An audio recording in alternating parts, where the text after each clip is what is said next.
Welcome to the third episode of Bees Brothers podcast. So, I'm John. And I'm Phil. And this is Tex Grogan. Good afternoon or evening, whenever you're watching it. Or good morning. Or good morning. Do you want you are in the world. Do you want to introduce yourself, who you are? I'm Tex Grogan. I've been invited with these two entrepreneurs to talk a little bit about my career in the pub trade, I would say. Yeah, 100%. So, we've known you for, I'd say, 15, 20 years. No. How old are we now? 15 years? Yeah, probably about 15. I think you started in my office. And Yeah. So, yeah, we started renting a desk. Our first office was renting a desk in one of Texas properties in Burnley on Accrington Road. And I think we tried to take over your office more than we should have done, to be honest. You could have had the lot. To be fair, now Tex is renting our sofa for this episode. Thank you. Can you take us out? Yeah.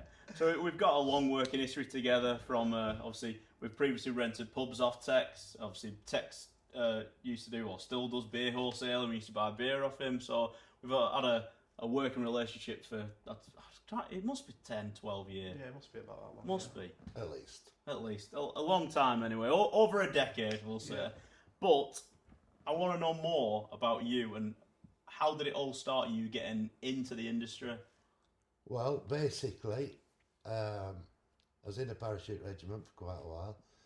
Come out, worked on security on doors for 20 years, I would say. Angels, various other places.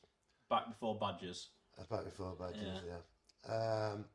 Well, when I actually left, when all the rave stuff started coming out, I don't think I could stand that for long. So I left, went into door security. I left the Angels, started working for myself. Then an opportunity, the reason I got into pubs, an opportunity come up in my own local, George IV at Burnley, if anybody's been in there.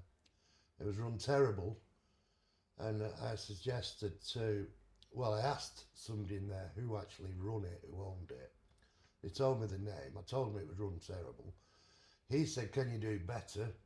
I said, "I'm sure I can," and I started the next day. So that was with no pub experience? Well, I had pub experience Yeah. for working on the door, obviously. I had no experience in the cellar. It didn't take me too long. Yeah. Anyway, So what company were that with? Do you remember what brewery it were, or were it tied at the well, time? it was an Enterprise Inns pub. Right. So it was somebody who was leasing it from Enterprise Inns. I won't mention his name, he's in Spain now. So I run the pub for him, but he wasn't paying the brewery, he was selling it for £1 a pint. So that all collapsed. Enterprise. How long ago was this, by the way? Oh, this is 2001. So 24 years ago. Right. What were the average pint price around that time? Well, I'm going to get to that at a later stage, but I'll tell you now, the price of a beer then was around about £1.80, £2. So 160, 170 bitters, £2.10.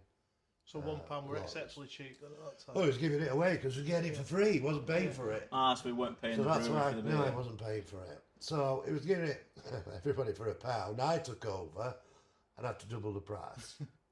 So you weren't very popular at that point? No, I was Mr. Unpopular. The pub emptied, but I had to pay for my beer, so I had to make some money. And at that time, it was £400 a week. Wow. I know. It was like a ghost town. So I was working 12 hours a day, 12 till 12. And then I was going on night shifts, got no money coming in, no wages being earned, had a rent to pay. So I was doing a night shift for a friend of mine at a plastic components company, 12 till 7 in the morning. So I was doing 12 till 12 on the bar, left there, went working on nights, till 7 in the morning, went home, had 4 hours kit, come back to the pub, didn't live on site at the time, so that was hard work. Went back in at 11, got the pub ready, and I did that for 4 years. Wow. So It was how, hard How did work. you cope? Well, it was tiring, but I loved the job.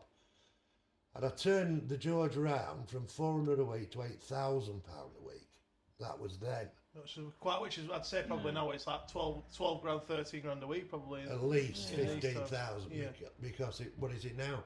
So, Yeah. well, I'm not saying your pubs, you lads do a great deal, obviously, for your customers.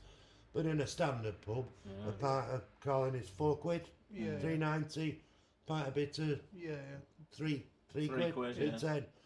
So yeah, if you look at it, equate it that way, that 8,000 I was doing is probably about 15,000 in today's market. So from then, it was around about 2008, if you can remember. The property market flopped. The crash happened, if you remember. So the big breweries, Admiral Taverns, Enterprise, Thwaites, Nine Marston, Carlsberg, or a bit of a mixture, all got rid of the pubs they didn't want.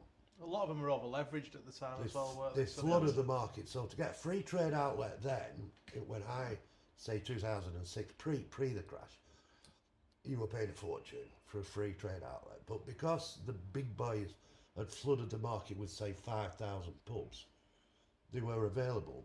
So I proceeded to buy pubs, predominantly Burnley, one in Cumbria, bought the Princess Royal, now known as the Royal Dyche, Turf Hotel, Woodtop, Alma Inn, Fleece House, which are my offices, and like I said, the Lifeboat Inn in Cumbria. Was the Fleece House a pub when you took it on, or was that an office? Well, we took it over, I paid for it, and it burnt down while I was in negotiation, but I paid a big deposit.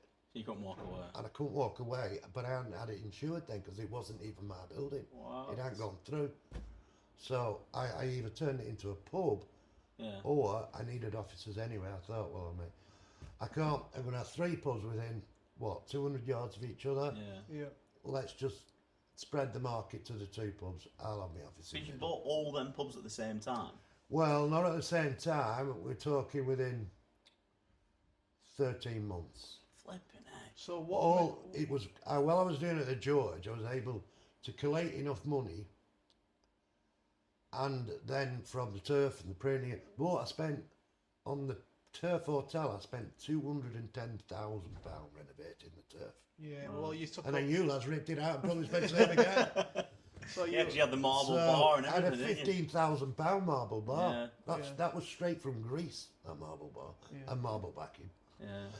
But anyway, so the turf, so that's sort So the of turf, the Princess Royal, the Alma, the Fleece, the the Woodtop, Woodtop, the Lifeboat, 6. Yeah. What So you made bought 6 in 13 months. Yeah. What made you That's choose some them doing. pubs, or were they just the ones were in the No, local they were area? available. Yeah. And I'm a big Burnley fan. Yeah. And there's 3 on same street as, 2 on same street as Burnley. Yeah. Yeah. So why did the breweries at the time sell them 2 pubs when the Couldn't football get them clubs? going. Just couldn't get them going. Yeah. And it's all about, as you know, the operator. 100%. And I have to say, while I'm here, the best operator I've ever had. In fact, the Princess Royal was doing nothing. I couldn't quite get the right operator in it, and then Justine came along, Yeah. and that girl is gold dust. You could put her in any pub, and she's gold dust. So it's all about the operator. Yeah. It's personality as well, and it's everything that they bring to the table. Organisation, honesty. Yeah. Oh God, I've been ripped off that many times with people promising to pay this and leases going in, and it not turned out. But me desperate, wanted to fill the place and not have them. I'm in areas that were susceptible. Yeah, you don't want them vacant. I don't want them breaking in and wrecking. Yeah. So I sort of had to put. I may be rushed. But So- I needed to service these mortgages that I took out for all the pubs. Yeah. Didn't buy all these pubs cash. So how did you come about the borrowings then? What was the situation with that? Because obviously at the moment it's very difficult to get borrowings in any pub at the moment. Well, this is just around when the crash happened, or just pre actually. Yeah. But the big breweries knew what would come in, and that's why we were offloading pubs. So I used one of the Main Street banks, who I was with on my path aft with the George IV, so I could see I knew what I was doing. And they serviced it all. Now, when the crash happened, they called the mortgages in. How much notice did you have to sort that out? 30 days Wow. to give them So what? 1,700,000. So 1.7 million you had to find in 30 Well, they actually days. said we have come out of the licensing trade. Yeah, We know every high street bank now just doesn't have an appetite for it. we no longer want to do. So I had 7 lots of keys. It wasn't in a bank. It was in their head office, Lloyd's head office at Manchester, top floor.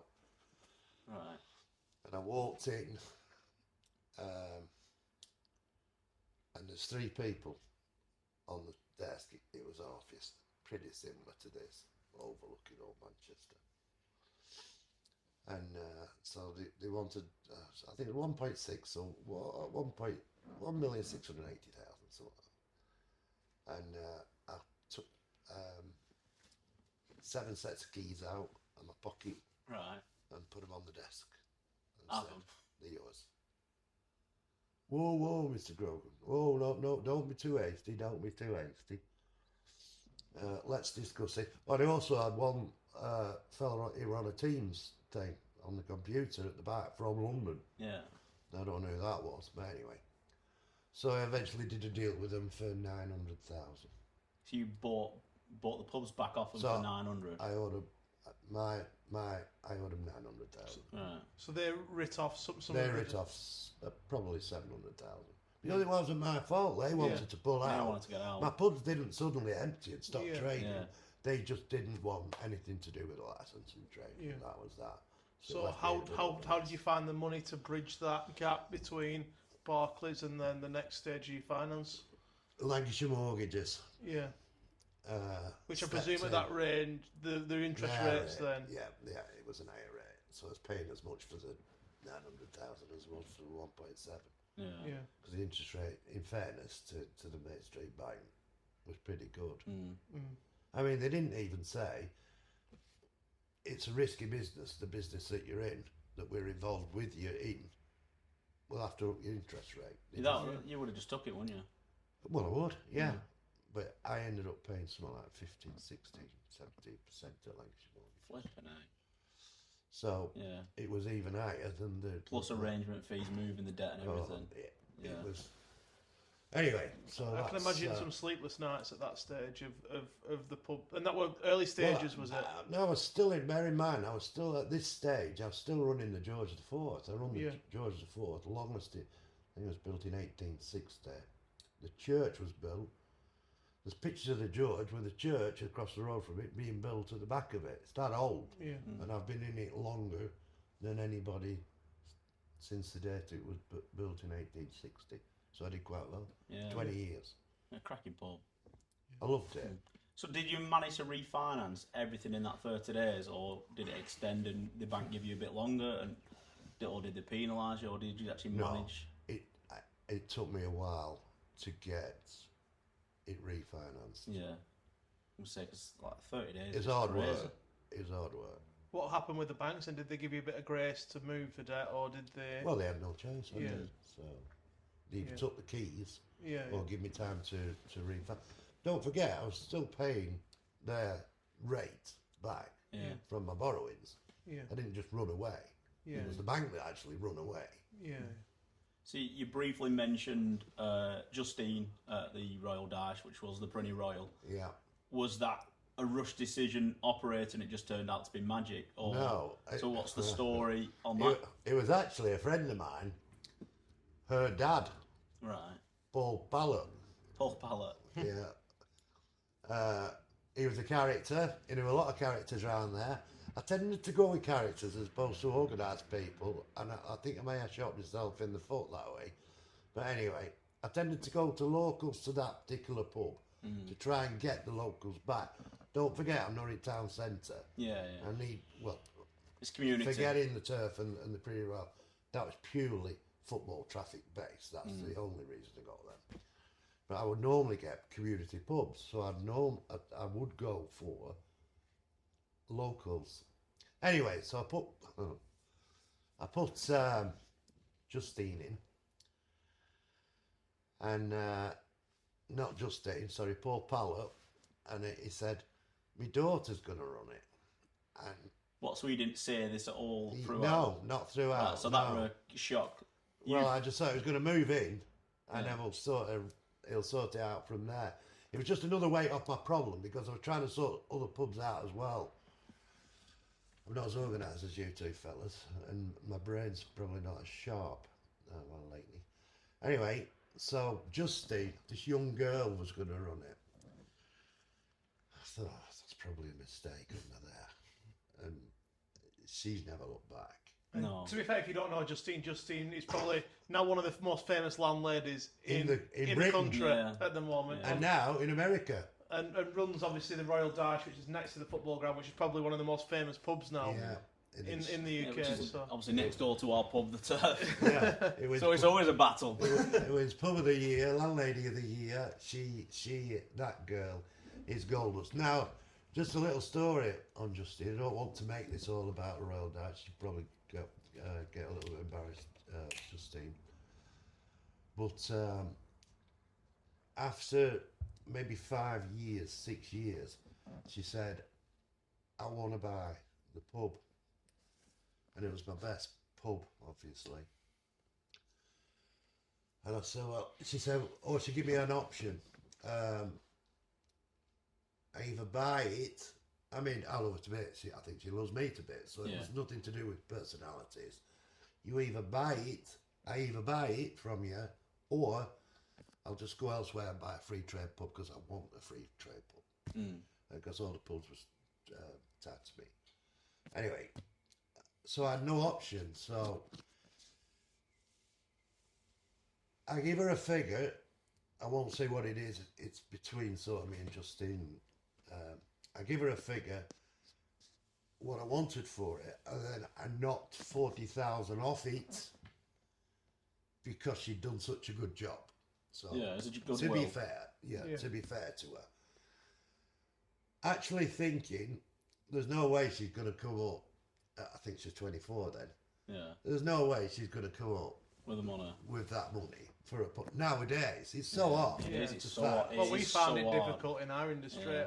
Obviously, we're in the pubs we do, and how far we've come in the pub trade now, we still find it difficult to borrow money. You two lads are amazing what you've done. I mean, the sort of empire that you've built from having that one desk in my office is fantastic.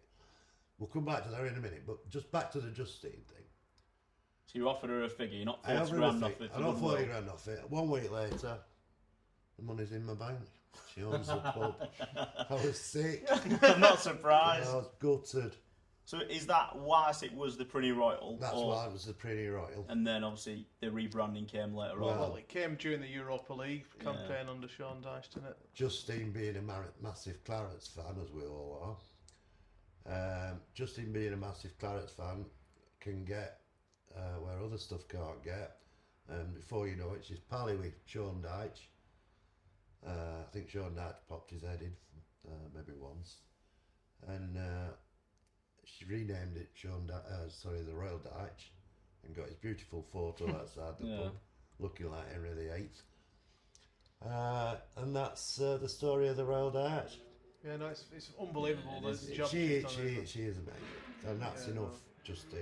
If you're I wish watching this, I'm not blowing any more smoke. I wish we had every manager, or one of our Oh. managers were doing who could do She's that. gold It's- dust. yeah, That girl is gold It's dust. unbelievable. It's like we've got some amazing managers, but it's just nice to see someone take a pub. What at the time it was a struggling pub, and just to turn it into one of It the was- most famous pubs.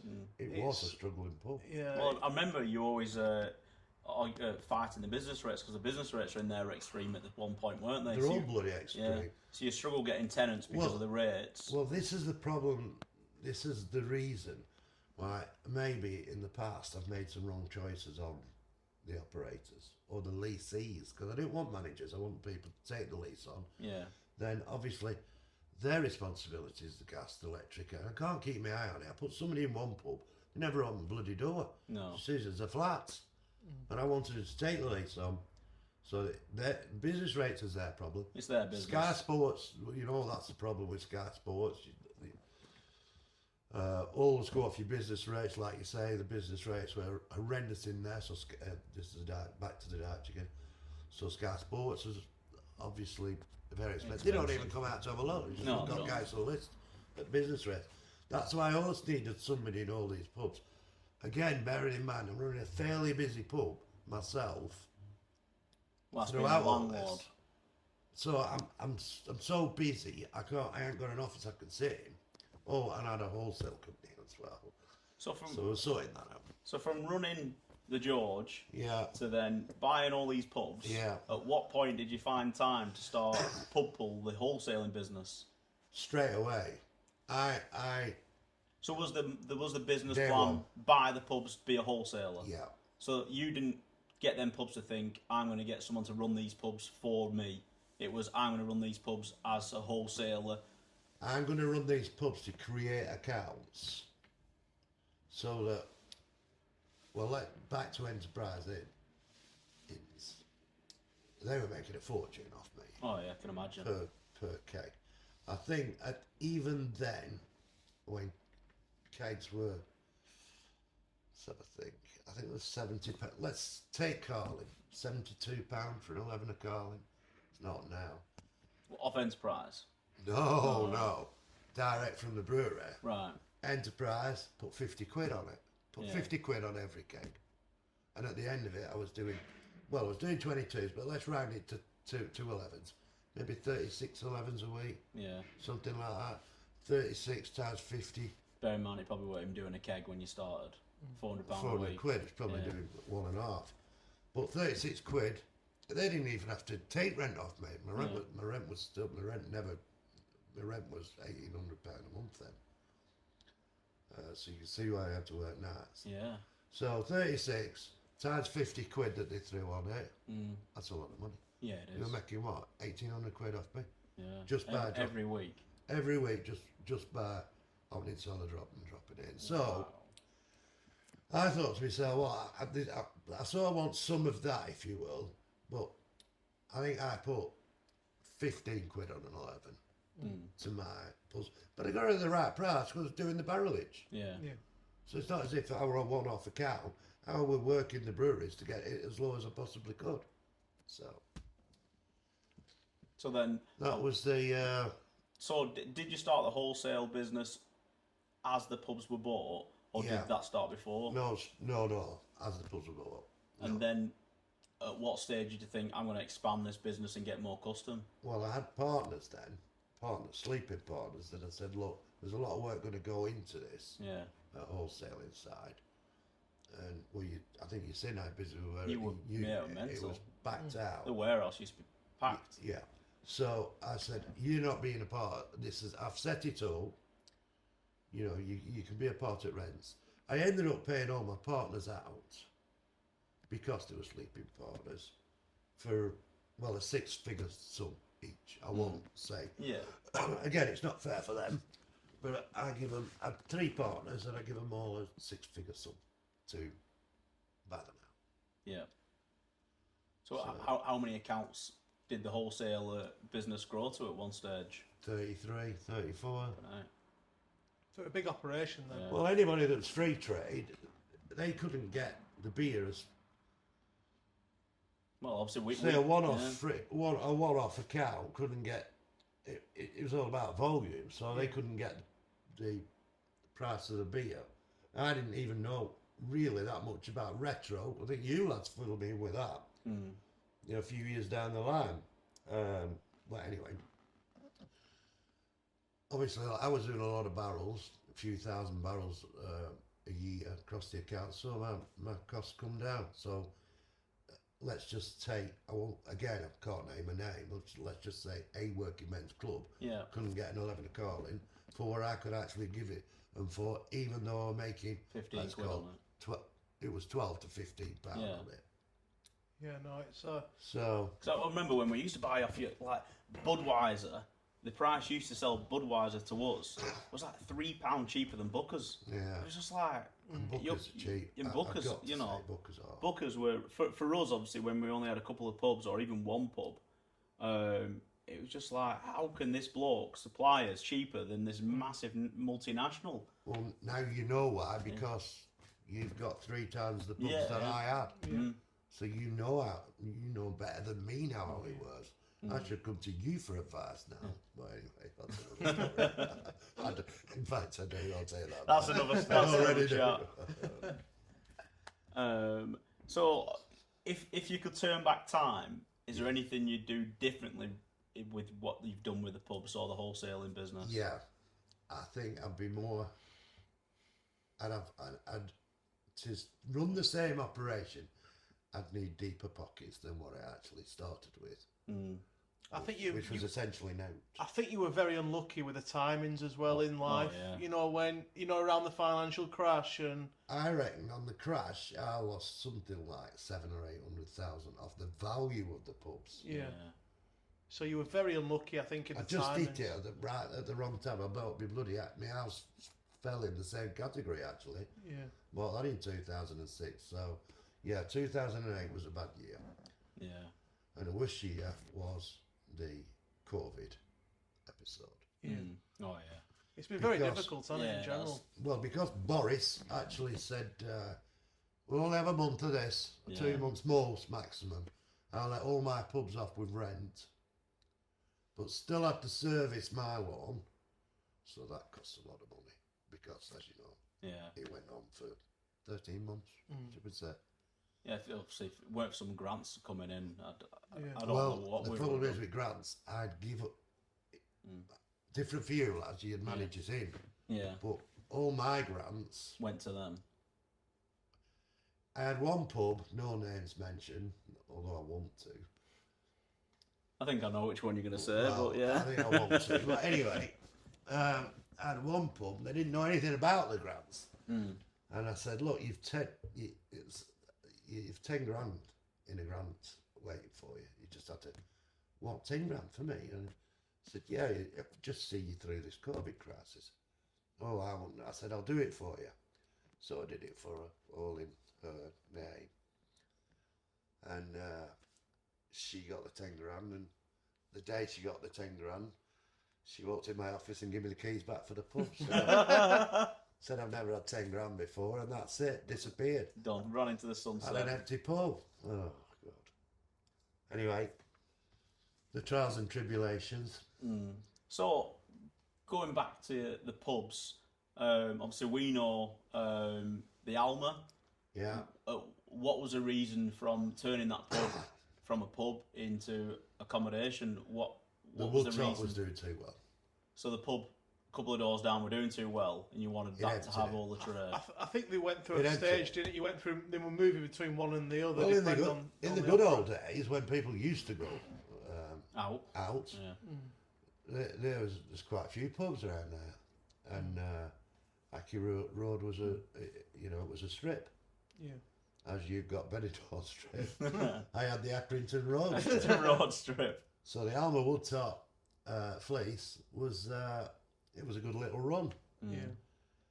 And then it just it went out of fashion, going out drinking, as probably everybody knows, and it's really, really difficult. So I had one as my office, concentrated where all the punters were actually going, and thought, well, I'll create accommodation in that. Because you did already have that above the office as well, didn't you? No, not as it. Your fleece house wasn't the accommodation above that? No, sorry, Fleece House are 2 flats above Fleece House. Yeah. Sorry, Alma. Yeah. So the Alma, the Fleece House I never opened again after it burned down. Yeah. That I didn't get any insurance for because I didn't even own it. I just paid the big deposit. The Alma I turned into flats, but good flats. Yeah. How many flats did you get into? This 6. Pub? 6 pub. 6 Hang on, flats. 1, 2, 2 kitchens, 3 bathrooms. 1, 2, 3, 4, 5, 6.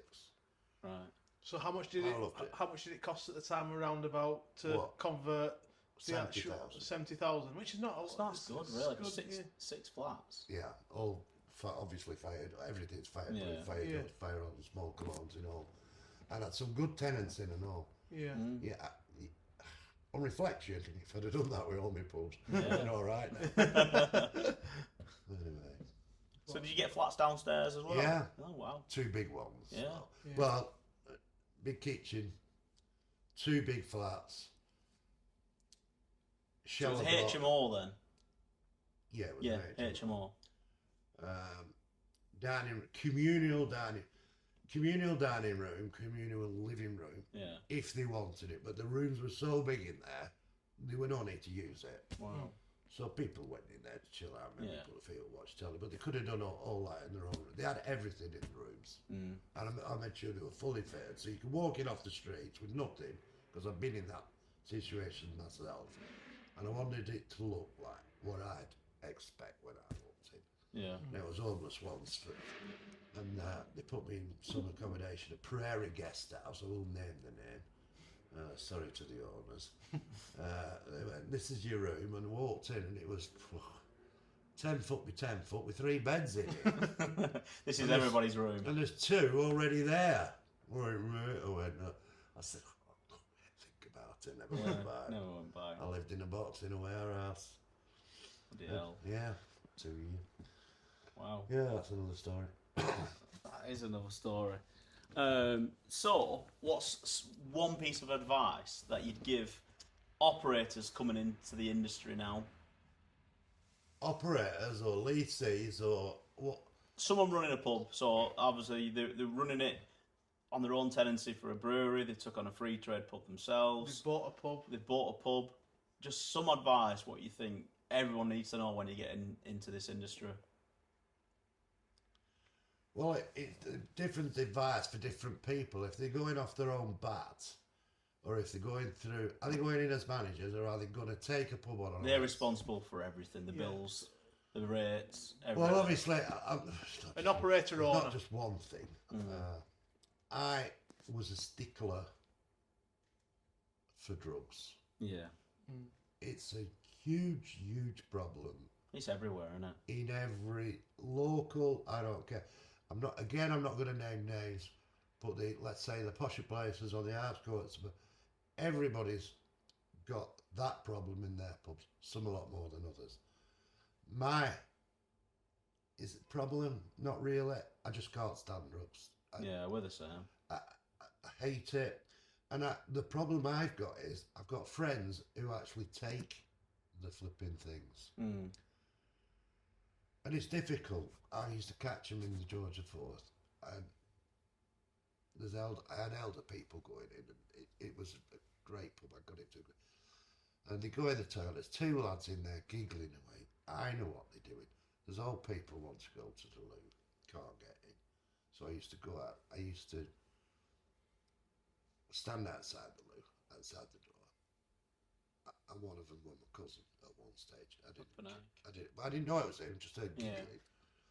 But listen, I did it all the time. I wasn't popular with the boys, if you will. Yeah. The boys that was actually taking whatever they were taking. Like I say, a lot of them are my friends, but I just can't cope with it. Anyway, so I waited outside the door and said, well, when they come out, straight out, lads. What's up, Tex? What's up? I went, straight out. Just get out. You know I can't do with it. What were we doing out there? 2 girls go in a cubicle together. It's normal. 2 lads, no. Yeah. So what do you think I think you were doing? Yeah. You're not having a chat, Because you were either taking drugs or you're having sexual relationships. Which one do you want me to Which one do you want to admit to? Which one do you want me to put in Burnley Express? Yeah. So drugs, try and clamp down on drugs. I know it's so difficult. Make sure your beer's right. Organise things. Make sure that people have got to go in your pub for a reason. Don't get involved with any let's say difficult companies. Difficult customers. You've got to be diplomatic. The art of diplomacy is telling someone to go to hell in such a way that they actually ask you for directions.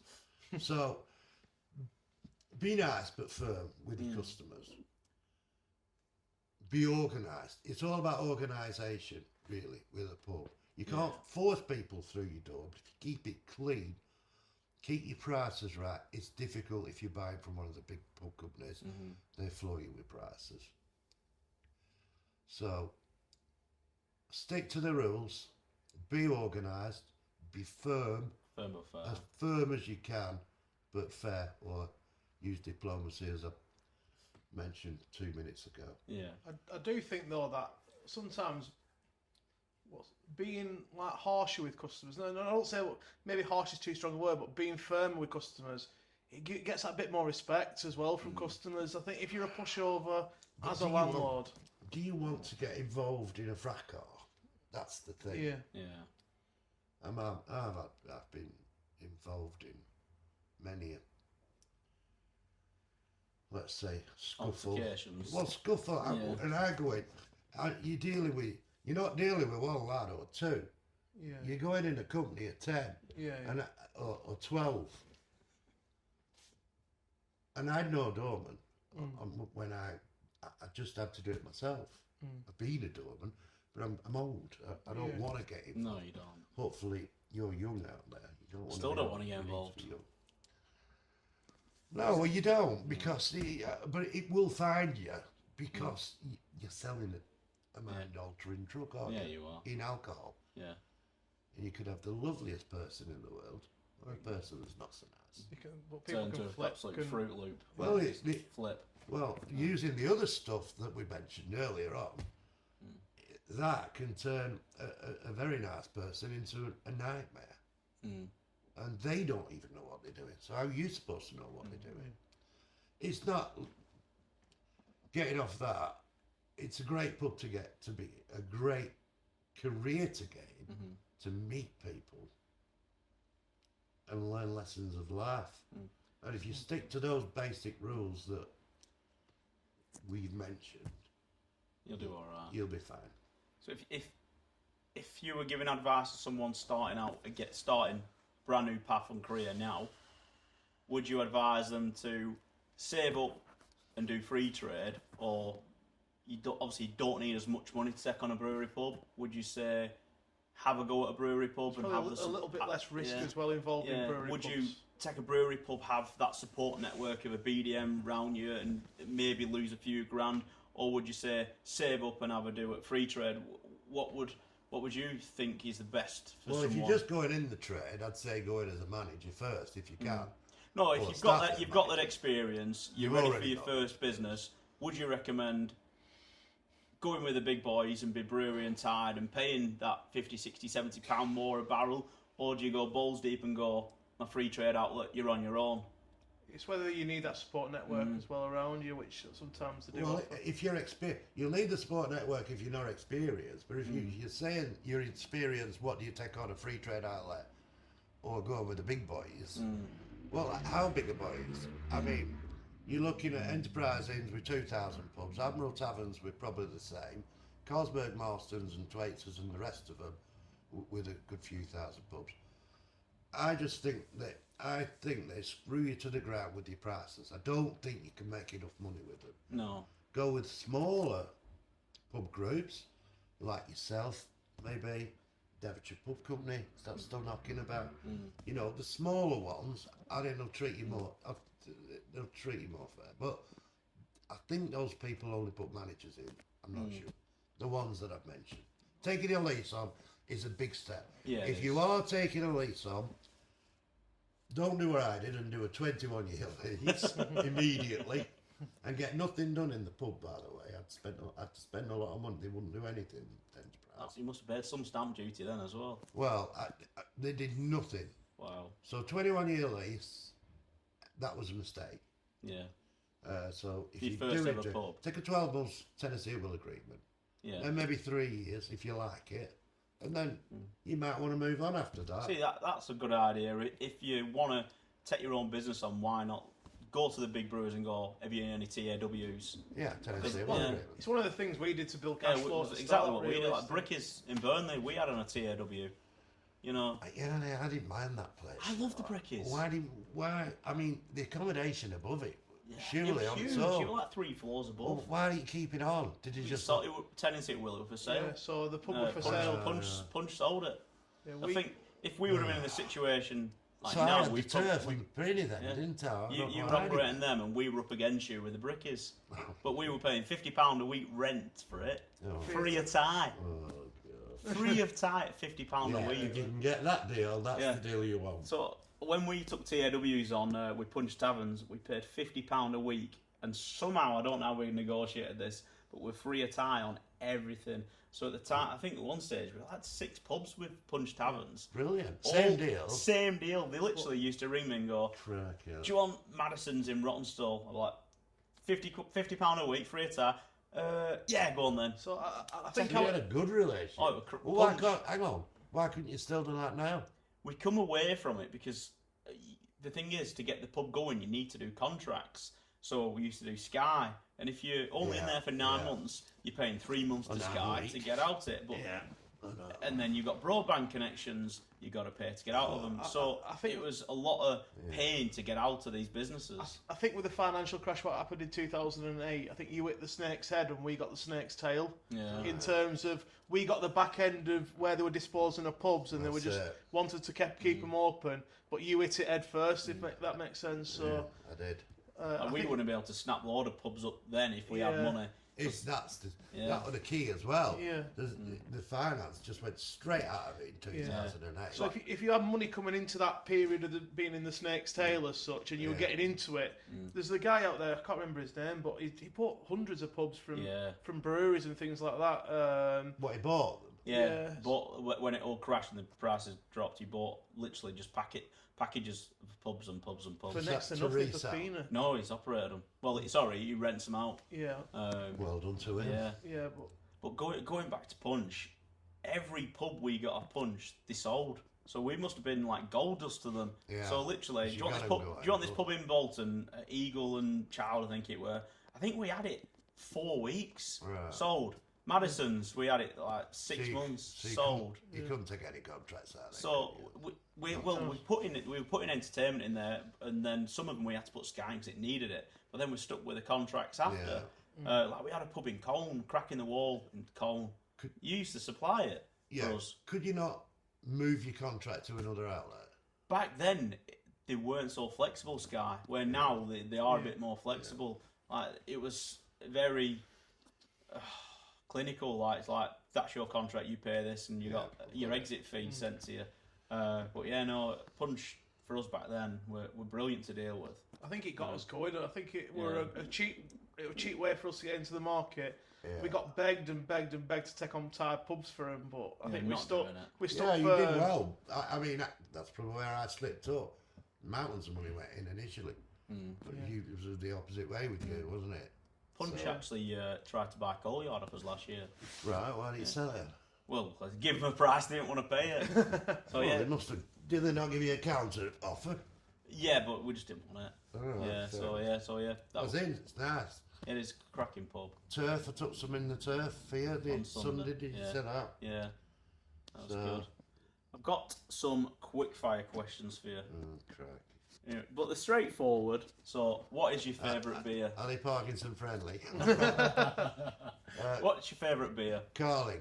Carling. Out of all the lagers out All there, the Carling. lagers out there, the Madras, the Mouse, all the fancy ones, I'm sticking with Carling. What's your thoughts on, obviously, Foster's at the moment are reducing the ABV? What's your thoughts around this now? This isn't. Oops, Sorry. sorry. This is not going to be. This isn't going to be Heineken friendly for you lads. Go on. I just don't like. I don't like Foster. Don't like the taste of it. Don't like it. Yeah. Yeah. So their main products, Strongbow I could maybe stand. Their main 3 products, John Smith's, Strongbow, and Heineken or Foster's. Yeah. I just don't like it. I've tried. I have tried because now if you go into town on a couple of So you went in the turf on Sunday. yeah. What did you drink? Because we don't sell Carling. No, I drunk your premium beer. What you've got in there? So Cruz Campo, Cruz or Campo. Moretti, Cruz Campo. Stella. No, Yeah, Cruz Campo. Cruz Campo is very But good. I can have any of them 3. Yeah. Stella. If I drink Cruz Campo, Stella, beer Moretti, 6 pints, I'm going home. Yeah, it's bad. It's loonies. It's not good for your head in the morning, is it? It's not a session. Well, But just going back to it, what do you think about the ABV coming down in a lot of products now? So obviously Foster's has just reduced theirs by, I think, 0.3%. February it's dropping. Yeah.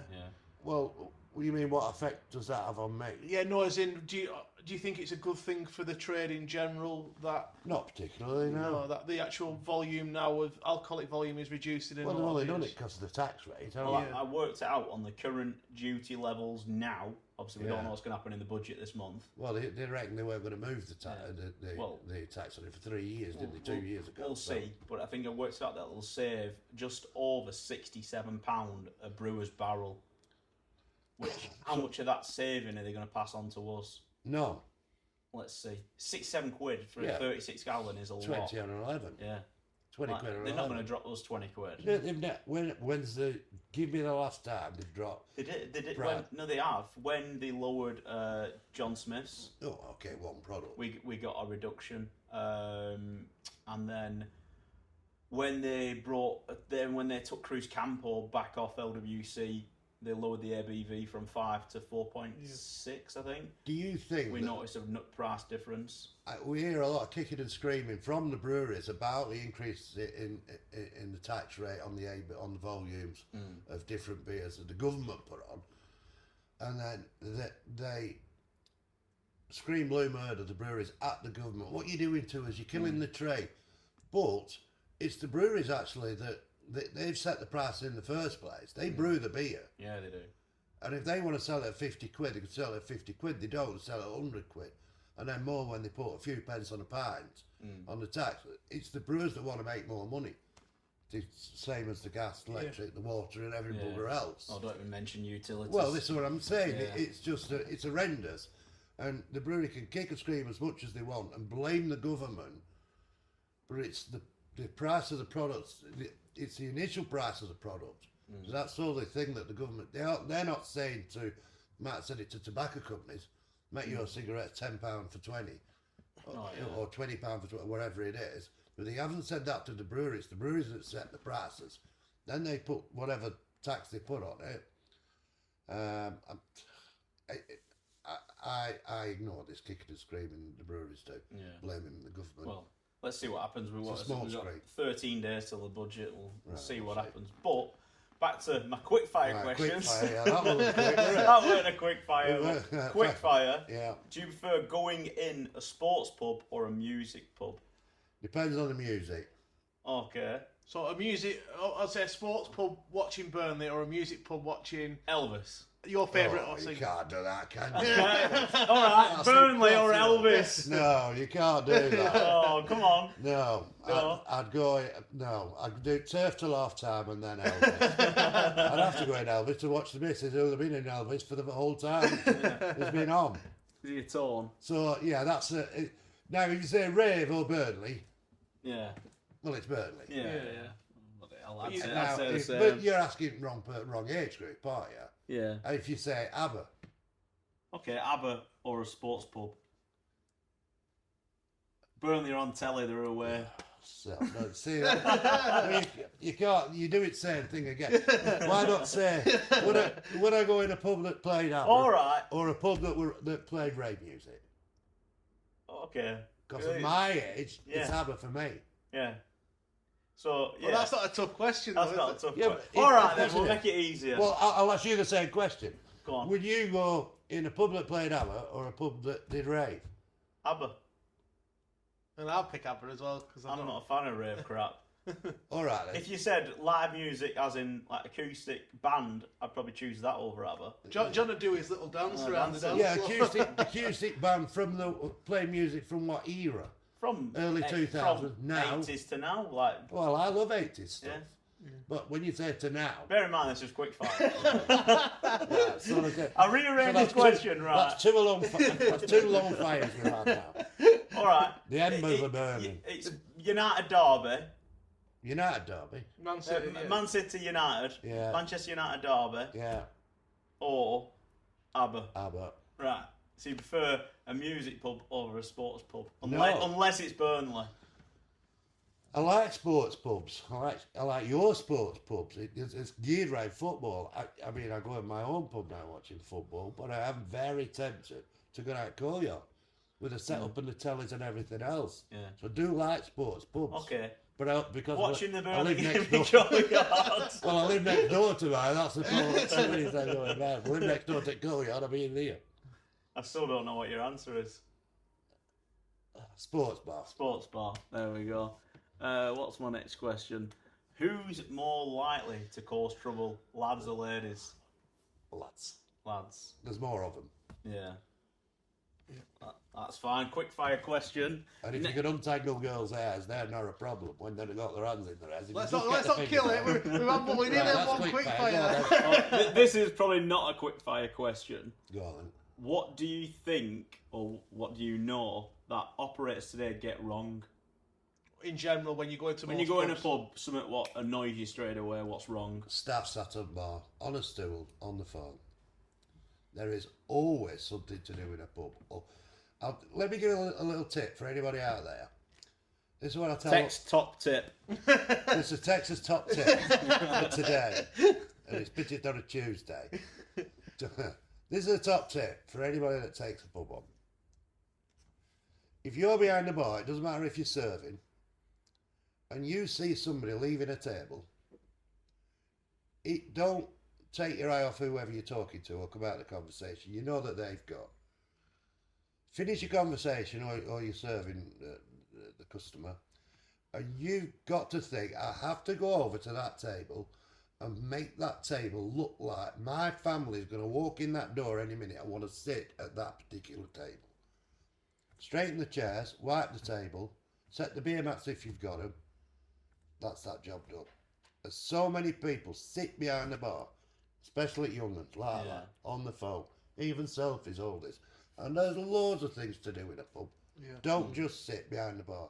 All them glasses you could clean, all them bottles you could clean. But predominantly outside, on the customer floor, if you see a table coming empty that's been full of glasses and drinks on the table, you've got to think your family was going to sit at that table within the next 5 minutes. Get it sorted out. As the saying goes, if you've got time to lean, you've got time to clean. There you go. So Texas top tip. Texas top tip for today. There we go. Texas table top tip for today. Oh my god. Right, back to my quick fire. This one might not be so quick fire again. Right. Obviously, we lose, let's say, hundreds of pubs a year when we've lost thousands of pubs over the last few years. Yeah. If you could bring back one pub, what score any what's club? obviously doesn't exist anymore, what would you bring back and why? Can I say two? No, you say one. Go on, you're going to have two. Black Bull, Rose and Crown. Black Bull. Black Bull at Lanehead. Yeah. Rose and Crown on Manchester Road. Rose and Crown, Manchester. It's a spa now, isn't it? Now a spa. Right, wow, yeah. Yeah. Two fantastic For pubs. what reason? Fantastic pubs, fantastic people. I lived at Lanehead, one that was my local, the Black Bull. Great people. We still have a Black Bull reunion every year. I'm going to arrange this year shortly. And Rose and Crown. Right. So that's how quick was that? That was very, very fast for you. That's my end of my quick fire. Have you got any more questions before I move on to my last question? No. So we end every podcast. Not with. I'm singing. No, you're not singing. You're ABBA. Right. If you change your mind. Yeah, or Elvis. No, so we end every podcast with the previous guest asking a question for the next guest. So we've got a question from our previous guest, which is Lee Sweetman, our area manager for the pub group. Right. So he's got a question for you. Well, then after this question, you need to give us a question for our next guest, who you don't have a clue who's going to be. It could be an operator, it could be a manager. But it can't go through on your podcast because then the next guest will know what questions. No, because this doesn't go out straight away. Oh, you can edit So, it. yeah. So don't worry. So Lee's question was, let me check. Okay. Where do you get the satisfaction from in your business or from your business? So where did you get your satisfaction from? And it's not clean tables. having a happy, clean, busy pub from having a pub with nobody in. That's where my happiness comes from. Yeah. Customer satisfaction when they walk through the door, maybe. Just having a great atmosphere in a pub, from a pub that was doing nothing to having a pub full of families, kids. I put Christmas dinners on for the pensioners. I turn that my satisfaction comes from turning a pub round from nothing to fantastic. Beautiful. And that's my satisfaction. That's good. And I think hopefully there's more operators out there who are going to turn some of these closed pubs into. Well, even shut pubs now, maybe worth looking at. Yeah. You do need a bit of a population around you. Yeah. I feel you do need them. You need that community. I think You need them. You need a bit of a population around. You've got to have some customers. If you're starting and it's not a best pub or known for food, or food is a big thing nowadays, but a lot of these older pubs haven't got the capacity for it. What I always did when I got a pub, I got a pool team, I got a darts team, I got a football team. When I got them three, I got another pool team, another darts team, and another football team. That's 60 lads in your pub on different days. That's the start. Yes. You've got your customer base then. But I always say to our managers is it's all about layering up. So it's not an overnight light switch a pub. No, it's You've not. got to build it layer by layer by layer by layer Well, over I a told period you, of time. 4 years, I worked 12 till 12. I didn't have a day off. I wasn't one of them that says we're not open Tuesdays. I opened 12 every day at midday. I shut 12 at night. Maybe a bit earlier if it were too quiet, 11 o'clock. And I went straight on the night shift for 4 years. And there's people that know me, including the companies that employed me at that time, could back me up on that. Yeah. And I never missed a day's work I never had a day off in 4 years. But I think that's down to life and making drive, money. that. Well, it's Generally. trying to make. If you're going to do something, you've got to do it right. Yeah, 100%. and you've got to put everything into it, and you've got to work hard. I think Yeah. if you're going to make money in life, you've got to work hard, and I think that's incredibly important in And if you general. give respect, you'll get respect back. Right, so to wrap this up, I To need wrap a it up. question from you for our next guest. Can I text you? No, I want it now. A question from me for your next guest. Yeah. Not knowing who they are. If you make it so rounded, so it could be. No, let it be. Let it be. What will be, will be. Well, if it's not going out podcast, I'll text it you. No, I want it now. Come on. On the spot, on the fly. A question off Tex Grogan. Come on. Question time with Tex. Yeah, question time for Tex. Text top tip. I'll text you the top tip. It's difficult to ask that question because I don't know whether it's a girl, boy, leasing, free trade. What's the question? Go on.